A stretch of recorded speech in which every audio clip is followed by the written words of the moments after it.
Rogis, I have been thinking about this question. If you have to leak to the press that you want an invitation to your own father's house and then your own father's people leak right back that they don't trust you, what exactly does that tell you about the state of your relationship? Because that's not a family disagreement. That is a restraining order written in diplomatic language. Welcome back, my Royal Rogues. My name is Jesus Enrique Rosas. I'm the Royal Rogue. And here's what happened this past weekend. And I need you to pay very close attention to this sequence of events because the sequence is the story. First, friends of Prince Harry. And I want you to hold that phrase in your mind like a grenade with the pin already pulled. Friends of Prince Harry told the Sunday Times that the Duke of Sausages would very much like King Charles to invite the whole family to Sandringham this summer.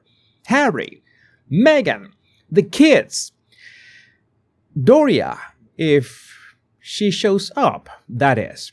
Oh well, the whole California delegation shipped across the Atlantic for some quality family bonding time in Norfolk. The friend even spelled it out. If the king was to say, come up and spend some time with the family, Harry would love that. And that sounds reasonable, right? A son wanting to see his ailing father. Grandchildren reconnecting with their grandfather. Who could argue with that? And then, within hours, a source described as a friend of the king responded through the Daily Mail with a language so precise, so deliberately devastating that it could only have been written by someone who has been waiting a very long time to say this. And this was their time to shine. The quote was, "If Harry truly wishes to see his father, he would do well to encourage his supporters to allow such matters to be discussed privately, since low trust and bitter experience in this regard remains one of the principal barriers to progress." Oh, man. Low trust, bitter experience, principal barriers to progress. That is not a father leaving the door open. That is a father who has been burned so many times that his people are now speaking in the third person just to create an extra layer of emotional distance. And here's the part that should make everyone in Harry's circle deeply uneasy. Every single word of that statement was earned. Because think about the pattern here. Think about what has happened every single time Harry has reached out to his family over the past 4 years. He flies to London after the cancer diagnosis and 30 minutes with his father, and within days the details are in the press. He attends the Queen's Platinum Jubilee and the visit becomes ammunition for the next round of media briefings. He publishes a spear, a third so explosive. Oh wait, that would be diarrhea, right? But whatever. That it single-handedly destroyed whatever goodwill was left, and then turns around and says that he has forgiven them. He said, and this is real, "I don't know how much longer my father has." And somehow that was supposed to be an olive branch. That was supposed to make people want to trust him again. But I think I know what is the core of their problem. Trust is not a switch. You don't get to flip it back on because you have decided it's convenient. Trust is a bank account, and the Haracles have been making withdrawals for 6 years without a single deposit. The book was a withdrawal. The Oprah interview was a withdrawal. Every single time Team Sausages leaked details of private conversations to sympathetic reporters, that was a withdrawal. And now Harry is standing at the counter asking for a loan, and the bank is saying, "Sir, your account has been overdrawn since 2020. And what makes this even more revealing is what was happening simultaneously, because while Harry was begging for a Sandringham invite through newspaper intermediaries, which by the way is itself a leak, which is itself the exact behavior the palace just called out. While that was happening, reporters were also pointing out something the king's side clearly wanted everyone to notice. The Prince and Princess of Wales have a home on the Sandringham estate, Angmere Hall. They spend their holidays there, which means if Harry and Meghan actually showed up, they'd be potentially sharing the grounds with William and Catherine, from whom Harry remains completely estranged. So the request wasn't just, "Can I see Dad?"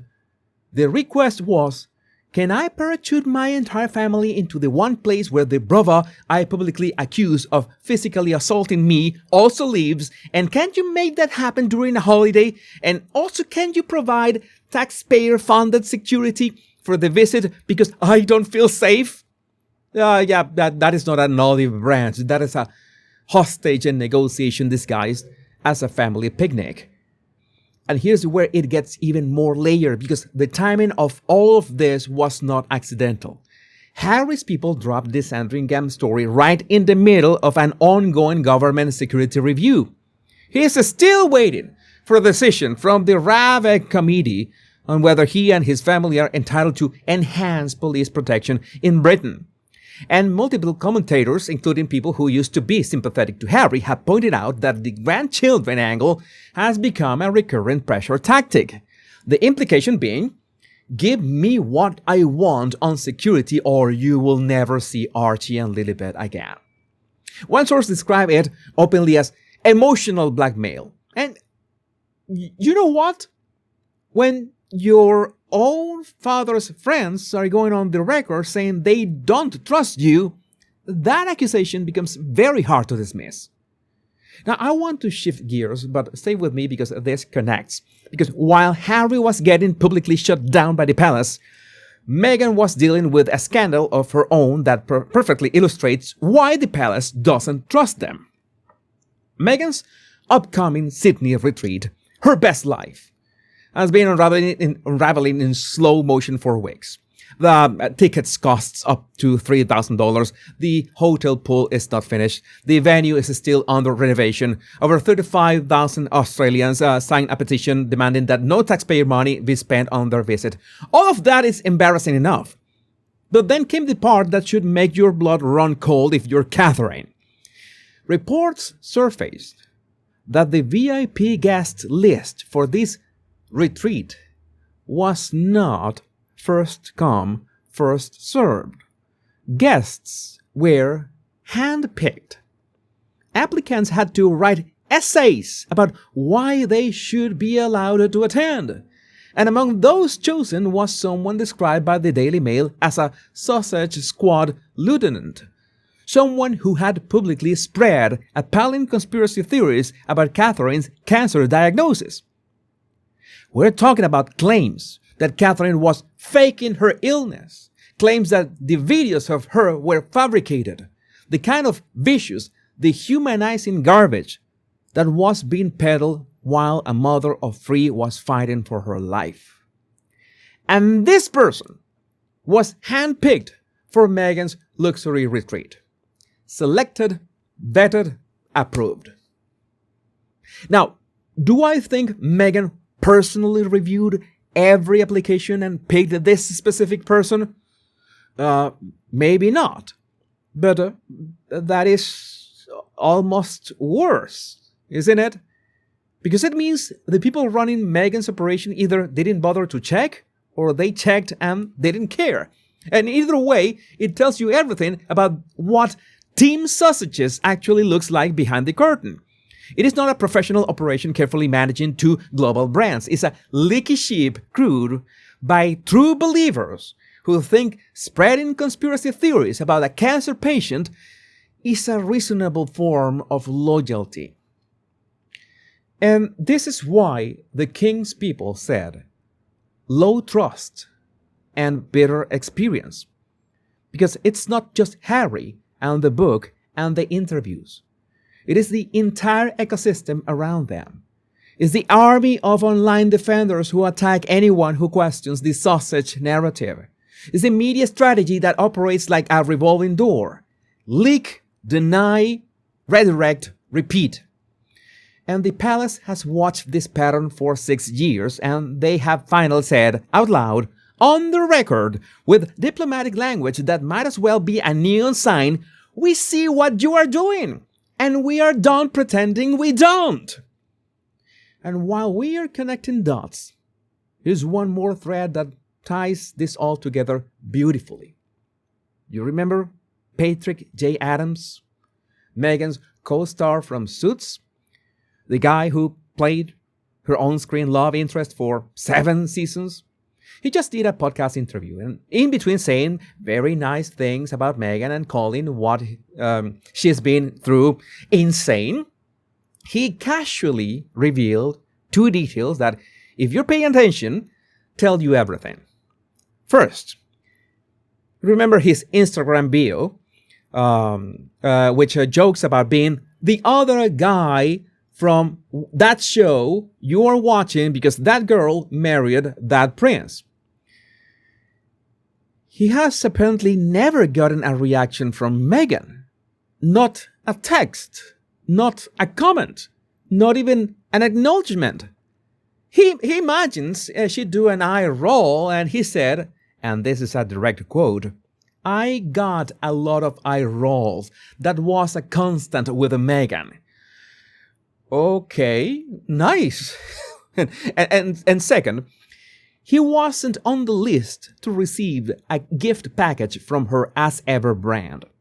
The interviewer got one, and Patrick J. Adams, 7 years of working together, attended her wedding, publicly defended her against media attacks. He did not. Now, is this a huge scandal? No. But it's a perfect little microcosm. Because here you have a guy who has been unfailingly loyal, who has used his platform to defend her, who still carries a reference to her in his public bio, and the relationship is apparently so one-directional that he doesn't even make the mailing list for a jar of jam. That is a pattern. That is the same pattern the palace is describing with low trust and bitter experience. People give and give and give. And at some point they realize the giving only goes one way. And I think this is ultimately the story of the Harkles in 2026. Not a single dramatic collapse, but a slow, visible erosion of every relationship they depend on. Netflix got tired and walked away. Spotify called them, and I'm quoting someone else here, effing grifters. The Australian public signed a petition telling them to pay their own way. The king's own inner circle went on the record saying they can't be trusted. And a guy who spent 7 years pretending to be in love with Meghan on camera didn't even get a thank you package. So the Harkles keep telling us they want reconciliation. They want to rebuild. They want to be taken seriously. But every action contradicts the words. You don't rebuild trust by leaking your reconciliation plans to the Sunday Times. You don't demonstrate good faith by surrounding yourself with people who spread conspiracy theories about your sister-in-law's cancer. And you don't convince a 77-year-old king fighting cancer to open his home to you by turning his grandchildren into bargaining chips. So the king said no, and honestly, it took him way too long to say it. But the important thing is, he finally said it. And everyone heard. Royal Rogues, what do you think is this the end of Harry's reconciliation fantasy, or does he have one more play left? Let me know in the comments. My name is Jesus Enrique Rosas. I'm the Royal Rogue. Much love and bliss.